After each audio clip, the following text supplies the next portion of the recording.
A lot of these people here, they want to work with brands. They're trying to figure out how do you build that relationship? How do you monetize that relationship? So some of these questions are going to be more for the influencer. Some of them are going to be more for the brand. But we'll start with the influencer side of things, okay? So what are your main goals by participating in those sponsored campaigns? Like what's the goal for you guys? Let's start with you, Carley. I really always start out with, how can I be of service to you? How can I help you with your goals? And to me, it's always been a really fun, before I was an influencer or whatever, TV person, blogger, I was a graphic designer, and I would work with clients, and they would come to me not just because I knew how to make things pretty, but because I could help them solve some sort of business problem. And to me, I like working in those confines. So how can I create content that works with what I do, that's in my voice, but that's also solving a problem or helping a brand promote something that they're working on? So to me, that's the primary goal. The second would be just good fit. I definitely don't want to be working with brands that aren't, that won't make sense to me, won't make sense to my audience, and that I can't sort of organically, enthusiastically gush about, because then it just falls flat, and I don't feel good about myself, and my audience can tell that I'm not as excited. And so I think those would be the first two things that I always look for. So if a brand said, you know, to their social media director, like, just go throw some money and go find somebody, you would be like, it doesn't work like that. Like, it's got to be a right fit. Yeah, and I absolutely get approached by agency people or brands that are looking for a spray. You know, they're just looking for a volume play. They want to promote something to as many numbers as possible, and that doesn't work as well for me. My audience is looking for a particular story from me. They want to know what kind of technology they should care about, what kind of technology they can trust. And so if it just isn't the right fit, it doesn't make sense for me to talk about, no matter how much money there is. That's great. Billy, what do you look for when you're doing these sponsored campaigns? Carley, thanks for saying everything. No, Good night. yeah, a big Ditto. piece of what she said. And just to add on to that, I think one thing that I look for is longevity. I'm not big into one-off campaigns, because that definitely lets my audience know that he doesn't actually really use that. And fit is really big for me. And going back to her earlier comment of just, oh man, I'm losing my train of thought. You're killing me. No, the first part that you said, how can I serve you? Yeah, that's a really big thing, and I guess I suppose I have an interesting perspective because I used to work on the branded side of business, so I remember the kind of pain points and those things that as a brand, what we're looking for, we only have so much money, we want to spend it wisely, so how can this be the most seamless relationship possible? I'm not here to nickel and dime you. I don't need 8 brand management approvals and legal approvals and all these things. Like, how can we make this a seamless partnership? And then again, those two things are huge: longevity, and is it the right fit? Do I actually use this? So when I'm speaking about this brand, is it going to be an authentic message? Okay, Monique, do you want to add something to that too? Yeah, I think for me, I think about my audience first and foremost. So I'm thinking about what can I give them, or what can I talk about that, you know, they may not already have in their lives. So is this brand going to be a good fit for me and my audience that way? Because I think in the realm of social media right now, it is so important to be authentic in, you know, the brands that you represent, and just making sure it is a good fit. So that's always something I'm looking for. And then again, how long is the relationship? Is it 3 months? Is it 6 months? Because I think the longer you can tell a story and make it more cohesive, the better. Are you guys looking for longevity out there? Like, I see a lot of heads. So what does that look like when you're like, I want longevity? Now I can only look from my standpoint as a brand. It's like, when somebody wants longevity, to me I'm like, well, I'm sure you do, but like, I can't afford that. Or for us, we'll say, well, can we baby step our way there? Is that something that you guys have done, or what does that even look like? What does longevity mean? I think for me, so this is just an example. This week, a water pitcher company came to me, and they wanted something on Instagram, and I'm like, okay, but like, I'm not just gonna roll up on my Instagram with like a pitcher of water.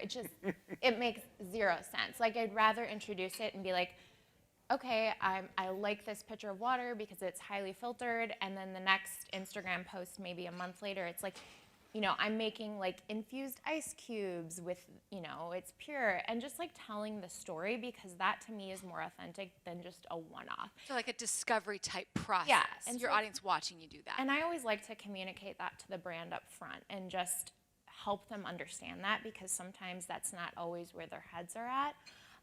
And so I like to give ideas up front and say like, okay, these are the things that I would like to do based on what your goals are. I think it's okay to date the brand for a little bit to make sure it's the right fit, because while you may love their brand, sorry, brand folks, you may hate working with the people on the branded side. It can be super hard to do, and so I've definitely dated a few brands and made sure it was not just the right fit, but that it was a really seamless opportunity, and everyone knows what the deliverables are every month or week or whatever those things are, and the expectations are all met, and it's just easy. I'm thrilled that you asked this question, because when Billy was saying that, I was like, yeah, that's what everyone wants, but then your reaction is exactly what I was thinking about. And so to me, it's like I've been at every stage that every one of you guys have been at. Like in 2010, I went to CES with an iPad. I had just made 4 episodes of my YouTube show that I was just launching as like this in this new tech space that I was just starting, and I went from booth to booth and talked to, I don't even know, I showed it to like booth babes, like whoever would watch, and I got my first deal, and it was $750, and that was massive for me. At this point, if a water pitcher company or whatever that version would be for me came to me and just wanted a one-off Instagram and it didn't feel like a direct hit, I would probably say no. And at some point, you know, it might be hard to believe, but at some point you'll get to a place where it won't feel right, even if it's money, even if it's a brand. And then the flip side is that just last year, or I forget if it was exactly last year, but when Dyson came out with that really sick hairdryer, they did not I tried to reach out to them. They didn't reach out to me. I basically said, I will take it and post something for free, because I just wanted that hairdryer so bad. It was very limited when it first came out, and I just felt like that would be a good look for my blog. Everybody knows that I'm always talking about my hair in addition to tech. So it was just like a perfect fit for me, and I was happy to take it for free and just post something because I loved it so much, and I tried it and obviously like loved it, and then loved it from afar, and then loved it when I tried it. So I'm kind of, you know, at this place where if it feels right, I'm not even really worried about the money. And I think that's again something that your audience can tell too. But yeah, we all want to have long-term relationships with brands that we think are a good fit. And yeah, I do get a lot of like, let's walk before we run, and it is probably a good idea because you might not like working with the brand, but it, you know, you'll sort of have a good feel at every stage in your business about what makes sense. Okay. And Amalia, Megan, from the brand standpoint, what are you guys looking for in these sponsored campaigns? I can go first. Yeah. So I think it kind of depends on the campaign and the goal of the campaign for us. At OXO, sometimes the goal is awareness. So we want to be tapping into an influencer's audience. It's a new audience for us. They are talking to people who trust them. So, and it's something that we can't do. So that's one of our goals. Another big thing that we get from influencer campaigns is content that we can use. We have a whole side of our business, the OXO Tot side, which is for baby and toddler products. And for us, it's really hard to get lifestyle content created in-house. So tapping into influencers who have young children and can use our products, and then we can use that content on our social channels or on our own website, that's huge for us. Exactly what you said. I mean, yeah, same thing. So we do a lot of humidifier work, and with that, we do a lot of moms and their kids. And so, like you said, using that photo for our own good, for our website or for our content as well, is something that we really need. So when we can create those partnerships with them and reach new audiences as well, it really is a win-win for both. Just curious from a brand standpoint, those that you do select to work with, what would you, and just guess here, I'm not expecting you to know for sure, how many of those are ones that you reached out to, and how many of those are ones that pursued you? I would say the people that we work with for longevity, that's pretty much 80% that we reach out to. And then there are other campaigns that we do that are more scalable and kind of, working with a bunch of different people at once, and that's people coming to us more.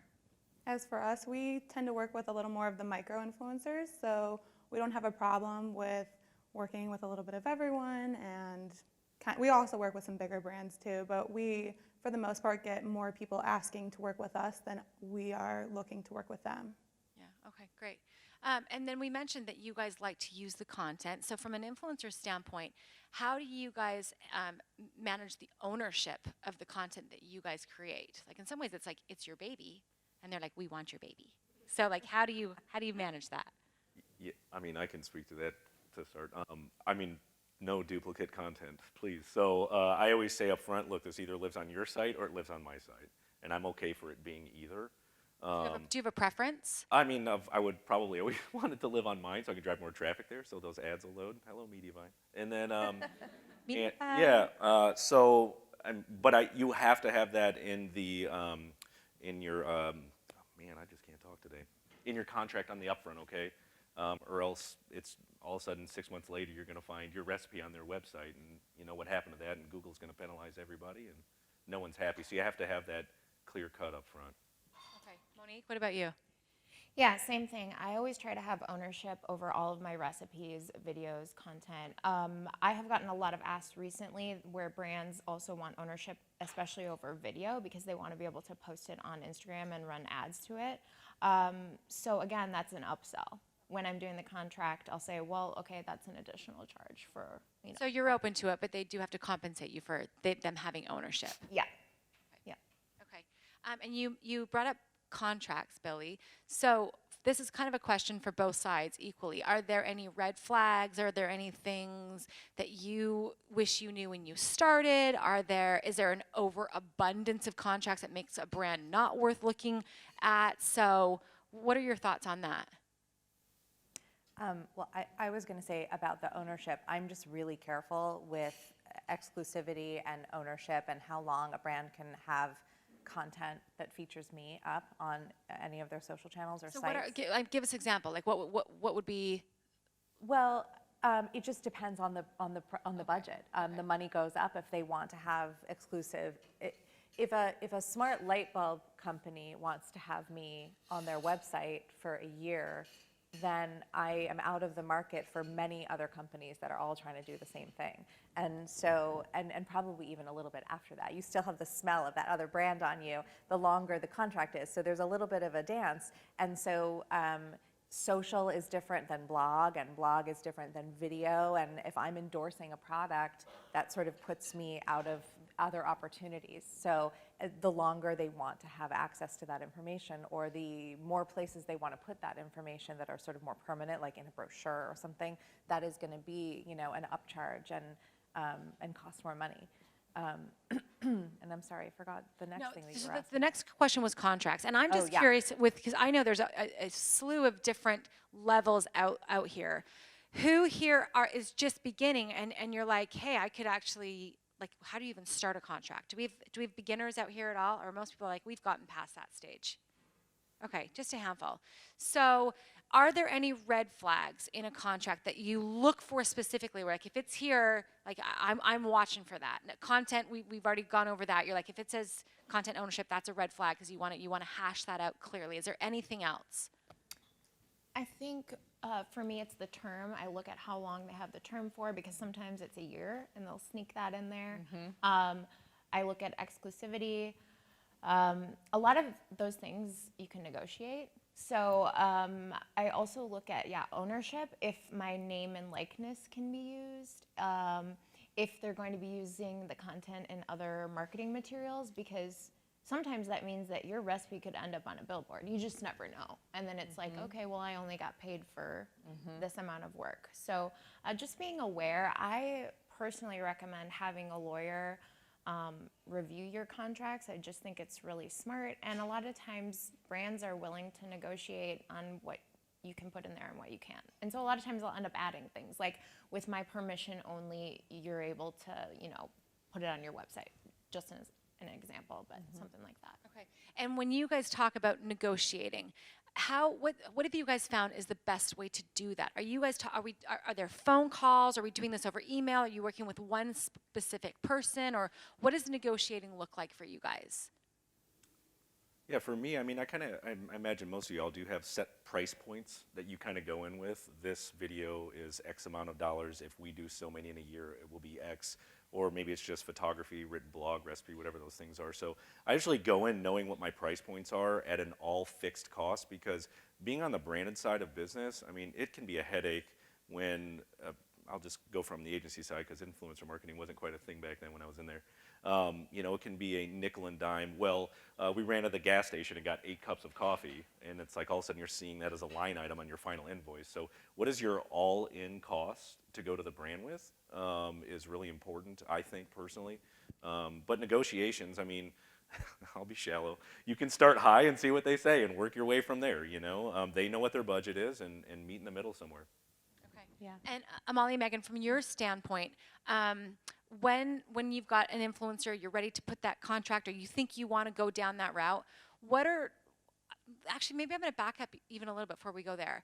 Before you even get to that stage, what are the metrics that you're looking at, right? In today's day and age, there could be, I don't know, maybe purchased followers or some sort of inflated metrics or whatever. And, you know, I know some of you look, you know, the macro influencers and the micro influencers. So what are some of the things that you use to just, you know, establish this is a person that I think I want to risk spending some money on?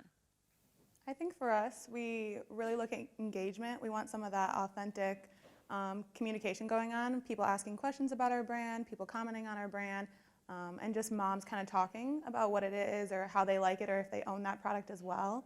So we really look to see if those comments are genuine or if they're just, you know, kind of like you were saying, bought and almost just the standard like cute and there's nothing else that's really to it. So we really like to see some good engagement. Obviously followers are important, but they're not everything because like you said, a lot of times they're bought. So just having that authentic, you know, engagement and enthusiasm on that post is big for us. Yeah, just to add to that, we definitely look at comments that people are getting on their sponsored content to see, you know, how they're engaging with that. We like to look at what brands they've worked with in the past. Are they brands that we align with? Are they our competitors? We kind of just like take a look at that. In terms of like bots and looking into what happened with like certain accounts and like their rise in followers and things like that, like we'd go pretty far back and look to see what the engagement's been like, and you know, has there been like crazy spikes, and try to see why was there a spike. You know, we don't want to work with someone who is buying all of their followers or things like that. And then I would also say for like blog posts too, we look at the comments there. I think it's a huge point of engagement if someone is commenting on your blog post or your recipe.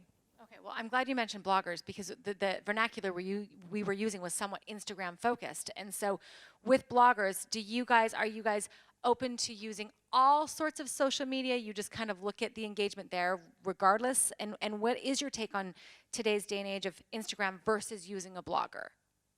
Yeah, so for us, it kind of depends on the campaign again. We typically, I would say, work with everyone on Instagram, and then some people will incorporate their blog, and then also Facebook as well. Twitter and Pinterest are kind of like added pieces of content for us at this point. But blogs are huge for us. We're a cooking and baking brand. Recipes are, you know, kind of our bread and butter in the whole influencer marketing space. So we are still looking to work with bloggers. It kind of depends again on like the product that we're trying to promote though. Like I said, we have that baby and toddler brand, so you know, sometimes that doesn't fit with a blog, and that might be more of an Instagram post or a Facebook post. Okay, awesome. Okay, back to the influencers. What things get you excited from a sponsor? Things that you hear from them, or things that you're like, okay, yeah, this is a clue that this is somebody I want to work with. Are there things in particular that kind of put that little pep in your step? You're like, yes, I'm excited about this partnership. Start with you. Yeah, I think the first thing would be if I can get my hands on something early. So if I'm helping with the launch of a product, I think that's always really exciting. And for me, if a brand is going back into my feed, like you were saying, and they're like, hey, we really like the way that you approached this, or we saw that you worked with these people and we dig what you did there and we want something like that, then I know that they're really interested in working with me specifically, and not just that they did some Google search for like tech expert and found me, which is fine too. I'm happy for that as well. But there's a personal sort of level of knowing each other already that will help with shorthand in terms of building a campaign, because they sort of get my voice, or they familiarize themselves with it. So I think those would be two really good places, but I really like to be a part of a launch of something, or just, you know, any kind of new promotion where there's like a new sort of movement with that brand. It's fun to kind of interpret that in your own way and share that with your audience.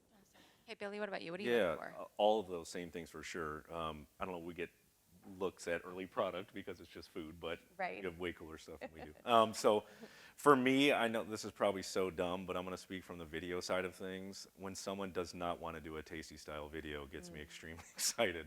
I just cannot make any more of those. So I'm much happier doing documentary storytelling. I think there's just, you know, more authenticity there, and just so people can interact with you as opposed to whose hands are those, you know? So I know it's very simple, but I think, and things are moving that way a little bit, and getting away from that sort of what everyone else does is really exciting. Just anything that's slightly out of the box is really exciting. Well, that's actually, that was one of my questions later. Like, do you guys like to work outside the box? I imagine you guys are the creators and you do. Do you ever get pushback on thinking outside of the box, or what are some of the things that you guys have done that have worked for you?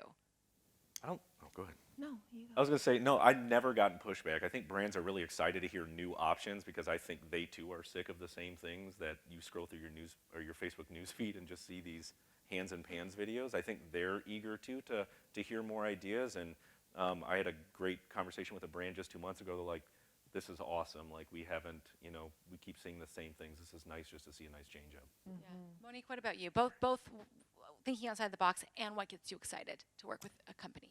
So I think what gets me excited, two things actually. I think it's when I can have creative control, because sometimes I'm like, well, I really do know my audience best, and like, you know, let's just say it's Bob's Red Mill, and like, they're like, pick any of our products and just do your thing. And often that's the times where I get the most engagements and likes and all of those things. So for me, that's really exciting.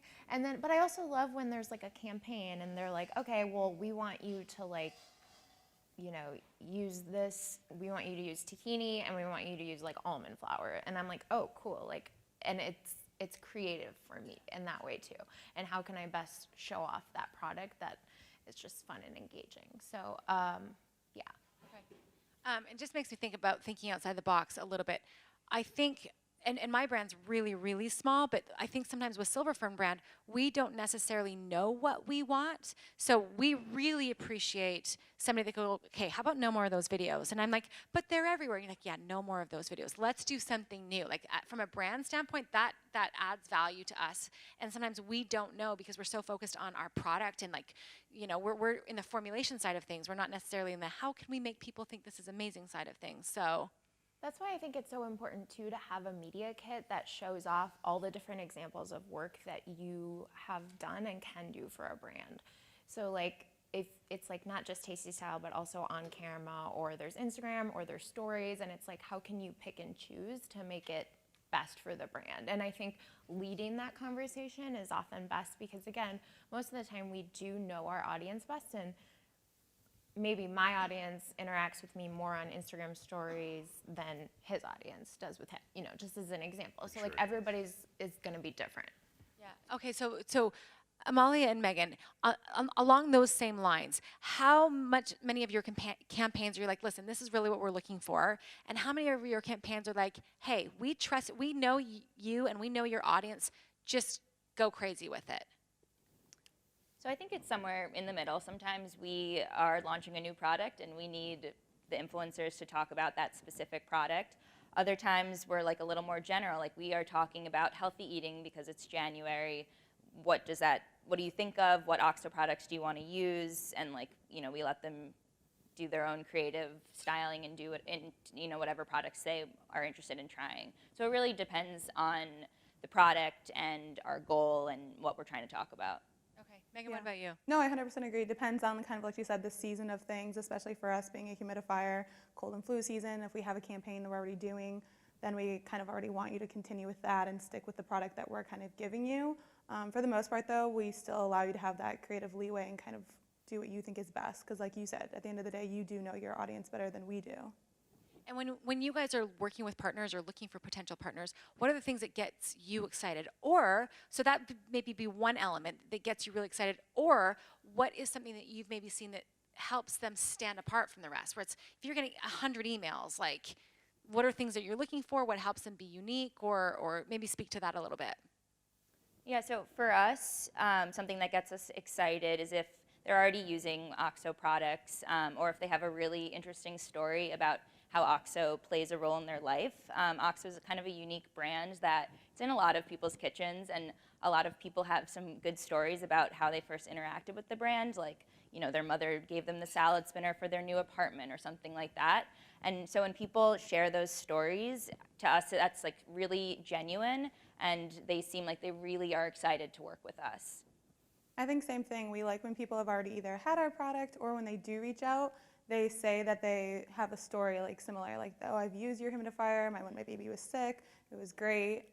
As well as when they do send those emails asking to work with us, that they actually talk to us and they don't just link their social media and say, hey, we want to work with you.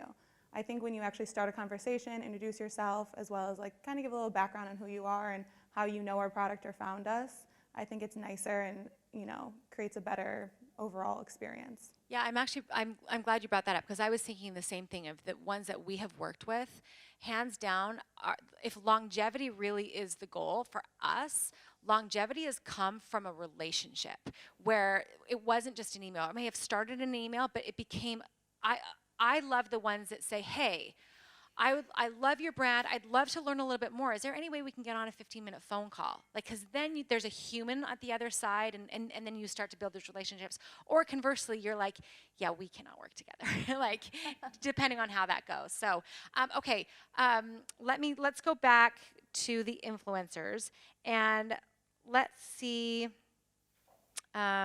How do you guys feel like you build those relationships with longevity? What is that? I mean, and you guys are all in somewhat different fields. So what does that look like or feel like for you guys? Well, some of it is coming at me because of the work that I do on television. So that gives an instant a bit of validity. But that also works for YouTube. So if I'm, you know, when I was doing my show more regularly years ago, and we, you know, we would do a show about a certain product, competitor products would start emailing me and saying like, hey, we saw what you did with this smart light bulb. I'll just use that again. You know, we're also a smart light bulb company. Can we talk about maybe working with you? So there was always lead generation and just creating really great content. And so if you're in the act of creating either great branded content or just great content that features brands are going to start noticing. Obviously, you want to tag them, and they're going to start reaching out. And then the agencies start reaching out, and they say, hey, by the way, I also represent Volvo and Honeywell and Airbnb, so let's talk. And or you have a successful campaign with an agency, and then you say, hey, I'd love to come to your office if it's local. I'd love to come to your office and or maybe even get on a conference call and meet some of your other agency partners that represent all those different companies and just kind of explain what I do. And so there's a little bit of behind the scenes networking that you can do, but I would say that most of the lead generation that I have at this point is now coming to me because I've spent 10 years creating relationships with agency people who move around, and they're like, now I'm over here, and like, now I'm at Samsung. I'm like, sweet. So, just having all of those people and then continuing to try to chip away at your own PR. So finding those opportunities to go on local morning news or finding those opportunities to be quoted in Good Housekeeping, just continuing to chip away at that. It's hard, but if you sort of spend enough time seeding the clouds, they start to rain. Yeah, all those things were to the T, and just nurturing the relationship I think is important. And it's crazy to think that this may be old school at some point, but FaceTime is huge. Anytime you can get in front of a brand or get a meeting with an agency is big. And being in here in Chicago, I feel spoiled because there are so many food brands here, so many agencies here. So just being able to be in person, take them out to lunch, get coffee, let them know you're a real person. The professionalism side is incredibly important. Don't be late on deadlines, but show them that they can trust you, and it literally will build this, multi-year relationship with someone. Just like Carley said, there's nothing sweeter than you're sad when someone leaves an agency or a brand, and all of a sudden you get an email 2 months later. It's like, hey, now I'm over at this brand, and it's like, yeah, that's awesome. Yeah, I know more you. work. You know me. Monique, what about you? Yeah, I think when I was first starting out, I definitely reached out a lot to brands that I wanted to work with and just used in my everyday kitchen. And those relationships have stayed for the past like 5 or so years. So I think sometimes it's just like getting on the phone and shooting the shit, like and just talking to the brand and not having it be such like a corporate veil, because I think when you're doing a lot of things through email, it just is like, it's not really truly building a relationship and getting to know that person. And so I even follow a lot of the women that I work with on social media, and yeah, I think it's always great to just like have that open line of communication at all times. So yeah. Great, great. Let's shift gears just for a second, and this will be working for both of you guys. From the brand side, what are some things that you wish an influencer understood about a brand? And from the influencer side, what are some things you really wish the influencer knew about, or the brands understood about what it means to create content, what it means to be an influencer? And that doesn't need to go in any order. Like, if you guys have a thought. I think for us, one of the things that they have to know is that, at least for me, I'm doing a bunch of other things. So if I forget to follow up or something, feel free to shoot me an email, call me, whatever. So I remember to follow up with you. Because there are times where schedules get crossed wherever and you lose track of who you're working with for that slight second. So having them reach back out is really nice.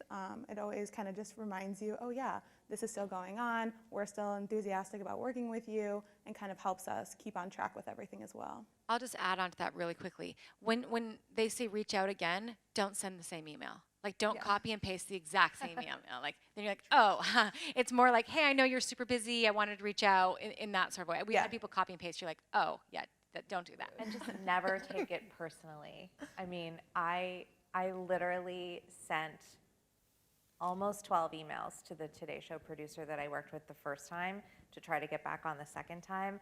And I showed my kids, because I'm trying to teach them that, like, it's not about you. Everyone's busy. And so my son will point to, like, I texted them and they never responded. I'm like, no, you've just begun. You're not done with the communication.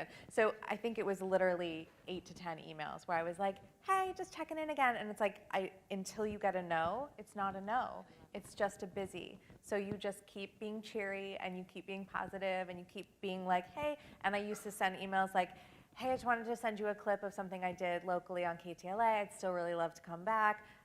Hey, I haven't heard from you in a bit. I just wanted to share that I was just at this conference. I spoke on this panel. It was so fun. It was kind of reminded me of being on the Today Show. Hey, you want to have me back? Like, just anything you can do to just kind of have something new to say and be upbeat and not be like, hey, where the F are you? Because I did finally get that response, and it was overwhelmingly positive. It was just like, thank you so much for staying on me. I was swamped, but now I'd love to talk to you about it. Yeah, that's brilliant. Great advice. I think what I wish influencers knew about from our side is that we want the relationship to be mutual. I think, if you didn't have a good experience with our product, like, tell us and tell us why. We'll put you in touch with the product manager and you can talk about it even. And like, that's really helpful for our product development side of things. We feel like we're gonna get the most authentic, great content if we both like working with each other. So, if you're not happy working with a brand, don't work with them again if you don't want to. I think for me, I wish brands knew more that good content takes time. So a lot of times I'll get brands reaching out, and by the time we get the contract signed, it's like they want it within 30 days. And sometimes an on-camera video, like, I'm outsourcing that, and so my team can't turn it around in 2 weeks or something like that. And so I always try to have like the expectations kind of written into the contract and let the brand know, and making sure that I have like all the products that I need, and really just voicing to them up front that it does take time. And do you ever get pushback, or are they just like, I don't know, 30 days sounds good, and you're like, or are they usually, yeah, that's great, go ahead, take 60 days, or like, what is that? I do get pushback sometimes, and sometimes I've had to like almost renegotiate the contract or the deliverables because I can't meet those deadlines. sometimes if it wasn't up front, and this is just a learning experience, especially with contracts, but like if a brand wants a video and now they want an on-camera video and we didn't specify it in the contract, it's like, well, now we have an issue because you want it in 30 days and I can't deliver that. And so just really having all of those deliverables up front is super important, and I just let them know that good content does take time. And I'm not one to just throw it out there on Instagram. I like to have it done and know what I'm doing. And I like to tell them it's kind of like having an editorial calendar at a magazine. It's not any different. So. Awesome. Okay, Billy, what about you? What's something you wish brands knew? That is a good question. And I can only speak for myself. I try to just have such clear-cut expectations up front that there are no hiccups before I ever create anything, that things do, like Monique said, things do take time. I'm a natural daylight shooter, and so if I'm setting up that, hey, I'm slated to shoot this on Wednesday, and all of a sudden Wednesday it's either blown out with sunlight or it's gray and stormy, hey, this may be pushed back a day. So you have to allow for some flexibility, I think. That's important. This hasn't happened in a while, but, and this is shallow again, I apologize, but payment terms, I'm one dude. I don't have this absorbent amount of cash to float, so, and I have people to pay a lot of times too, so I know that hasn't happened in a while, but it does occasionally happen, and it's I'm just one guy. Well, I'm glad you brought that up, right? Everyone wants to make money, so let's talk a little bit about the money side of things. From a brand standpoint, how does payment, actual payment, do you guys do half up front, half when it's completed? Do you it goes through accounting and takes 6 weeks to get through them? What does that look like? Good news. Okay, there you go. There you guys go. Yeah. So let's start on the brand side of paying them their money. Yeah, so our terms are typically the first half of the payment, or third if we're doing 3 pieces of content, or kind of depends on how long the contract is, but upon signing the contract and their first post, then we do half payment, and then the other half is after the second post or whatever else we're doing. And then, yeah, we are a brand, and there are tons of invoices and processing and things, but we work on net 30. You should be paid in 30 days. So that's what we kind of shoot for. And for us, we're a little smaller, and we've been using more micro. So when we use those smaller influencers, we've been able to pay them a lot quicker because we're not paying them such large amounts usually. So I'm able to get that in within, if they post it within 4 to 8 hours, I can get that money to you. Wouldn't it just be nice if we could all just use Venmo? Yeah. Just Venmo us the money today. Yeah, that'd be great. And from you guys, any success stories or any horror stories of collecting payment? Oh, yeah. So many. So many horror stories. I mean, unfortunately, the larger the brand you work with, the more bureaucracy, the more passing the buck, quite literally, you get. You've got the agency person, and then you've got maybe another agency that's doing the payment processing, and the brand has no idea that you're still waiting for a payment 3 months later. And yeah, we're not big, we're our own little mini teams, and we don't, so it is very frustrating, and sometimes, you want to go crazy. I was gonna say, there was a quick story I wanted to share earlier about brands. So I worked with a brand over the holidays that's a mega large brand. We've all shopped there, huge, huge brand. And an agency reached out to me to work with them, and it was a crazy campaign. Everything was slapdash, last minute, and I could just see this poor guy was doing a massive campaign with maybe 25 people, and nobody was getting their products on time. All of the deliverables being switched last minute, and I could just see his poor face on the FaceTimes that we were having, and hear it in his voice that he was just so upset. And I just kind of kept trying to over deliver, and I'm already doing 2 other campaigns with him since Christmas. So it's sometimes the brand is a monster, but the agency's just trying to get it done, and sometimes the brand is great and the agency's a monster, and it's all just a little dance on how you relate to everybody, because again, you never know where that person's going to pop up, and you ultimately, at the end of the day, it's just about the content that you're putting on your own feed. You want to be good. But yeah, payment, I just got paid for that Christmas campaign, so the end. Well, maybe let's go back, because I imagine there's some people in here that they'd be like, well, I'd love to work the brand, even if I have to wait a year to get paid Right. or whatever. So let's go way back and go, you guys mentioned finding the right fit in the beginning. Everyone wants to find the right fit.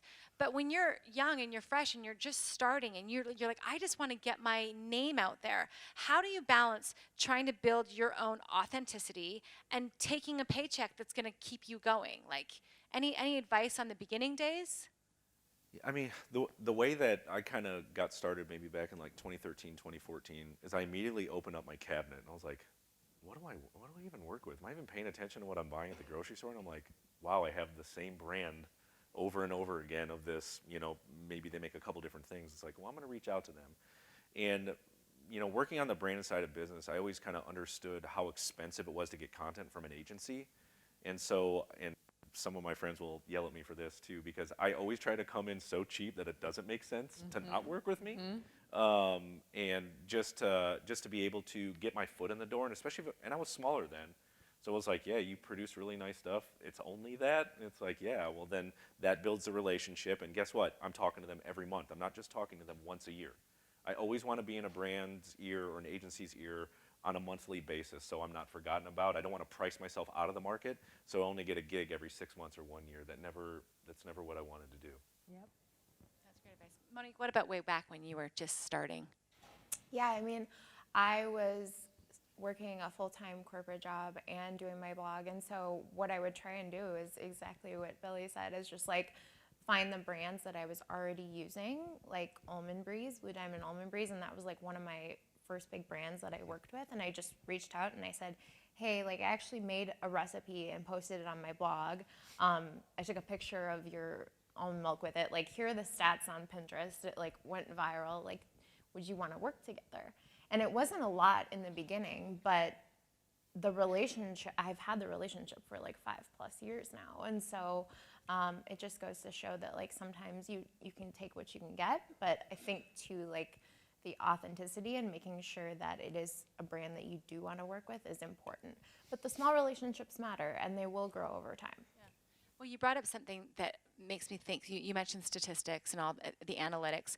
From a brand standpoint, how important are reports before deciding, and then do a lot of influencers send you reports after and say, hey, I just wanted to let you know, like, this is how many click-throughs we got, this is this. Like, where does that fall in line with you guys on priority or importance? Usually in their media kit, there's some type of analytics of everything they're doing, and so we kind of see that before we decide to work with them. And then as far as after, it kind of depends on what they did for us, the size of the campaign, and things like that. Sometimes when, like I said, we've worked with some of the micro ones and they just simply do a post for us, we can usually see some of that engagement, the comments, the likes, all those kind of things.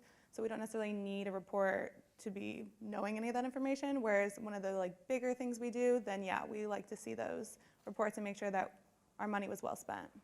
And when you say money well spent, right, we're obviously looking for some sort of return on investment, and that can be measured really, really differently. Well, like with my company, we can tell that day. We can see that day just because of the nature of the business. But what are the sorts of things that for you guys, what would give you a good ROI other than just sales numbers? Because sometimes with the bigger companies, they're like, we can't really see the impact until later. So how do you gauge if it was worth it for you? I think sometimes just getting in front of that audience that you've never been in front of, having that great engagement that you're looking for, and then, like we've said, kind of just pushing it even to our website, getting those sales in general. If we give them kind of like specialized promo codes and we see that they have used a bunch and a lot of people have really enjoyed that product and things like that, that shows that clearly it was worth the money.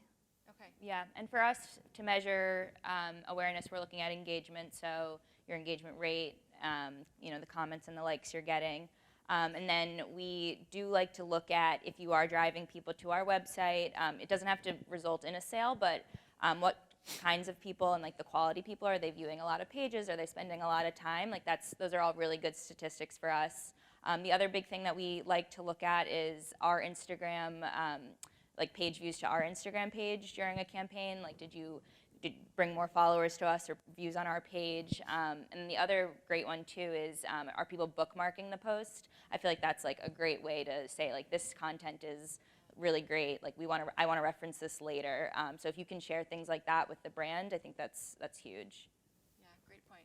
Yeah, I mean, I'm just in analytics in general. I mean, the hard part about being an influencer is none of us can really guarantee distribution anymore. You know, since every social media channel decides to change their algorithm on a whim, and it kind of hurts all of us. And I think that's probably been a little bit inhibiting in the last year or so, because I can no longer say, hey, I'll get you 100,000 Facebook video views in the first 2 days. Like, that's long gone these days, it seems like. So, you know, and it just really from the question of, you know, what do you wish some brands would know about you all? Like, it's having patience and understanding it's a marathon, it's not a sprint, and we can't, sometimes we don't know why things don't perform the way they should. Sometimes it's hit or miss, and a lot of marketing is, you know, you've probably heard it before, throwing a bunch of stuff against the wall, seeing what sticks, and not telling anybody about the stuff that didn't stick. So, you know, it's just a weird game these days with analytics, and it's just hard to guarantee anymore. Okay. We think of some questions. We'll open it up. We've got a few minutes for questions, but before we go there, if there's somebody in the audience, it's like, man, Carley, I just want to do what you're doing, or Billy or Monique, like I really, really want to get where you're at. We'll start with Monique this time. What would be maybe just some piece of advice that you would give to them? So I'll just talk about Instagram specifically, just because I feel like my Instagram's grown a lot over the past year. I think some of the things that I've done that have helped my Instagram grow have been sharing videos has been huge for me. So I do a lot of tasty style and on camera, and sharing those, and just like once a day, because I post 3 times a day on Instagram. So consistency is key. Seems like a lot for some people, but I have a lot of content to share, and my goal is for people to come to my website. So, and I always use hashtags. So the more amount of people that are exposed, I mean, some videos can get me 250 follows in a day. And if I have a video go viral on Instagram, my Instagram will grow like 2,000 to 3,000 in, you know, a few days. So that has been huge for me. Stories has been huge for me. I know a lot of you guys like want to go more into like lifestyle. My advice is don't be afraid to do it. I think I have gone that route. I used to be consistently like all food, and now on stories I'm like just talking about my day and the products I use outside of food, because I'm also really passionate about like skincare, natural beauty. And I mean, we all as women, we all like, you know, use skincare, so we're making food, but we're also like interested in other things. And so don't be afraid to step outside your comfort zone when it comes to like Instagram specifically. Okay. Yeah, I'm gonna steal a line from my friend out in the audience, Manuela, who is like the ultimate inspiration. She always said something, and it's so true, and it's really hit me in the last few years, is like, whatever you're doing, like, be super passionate about it. Like, it 100% Amen. shows when you're just looking at SEMrush for your next SEO keyword. Like, that shows when you don't care, when you're just looking for rankings. Like, I get it. Everyone's tired. I totally get it.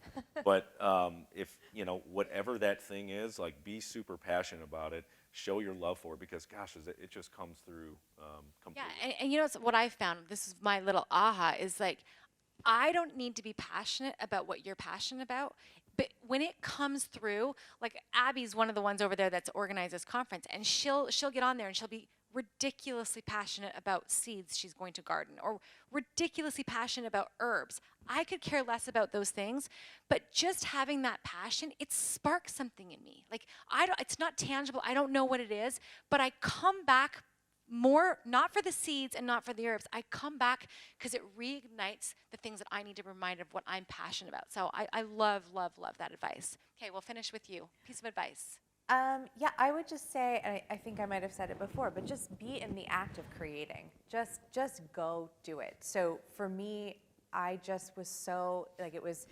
2010. I was a life coach. I had all these women that I was seeing on a regular basis who were trying to figure out how to simplify their lives, who are trying to figure out how to live their best lives. And the personal tech revolution happened. The iPhone hit the scene. Instantly, all my clients had them, and they were like, what do we do with this? And how can we suspect that this could be like a remote control for our lives, but we don't really know where to start. And I was like, this is perfect for me. I've always been a little bit more tech forward. I want to know the same stuff that my client wants to know. And I just started creating videos, and brands would call me up and they would be like, you just created a high definition, super polished video that describes our product through a lens that none of us bros up here in Silicon Valley could ever have talked about this. Like, we don't know how to talk to this female audience of a certain age with a family, with, you know, with kids and a house and whatever, but this is who we want to talk to, and how can we work with you? And so it was just from that passionate place of wanting to share what I knew about technology in the early days, like what is Dropbox, what is the cloud, what is Evernote, how do you sync your calendar with your husband so that you guys don't have conflicts that you didn't know about.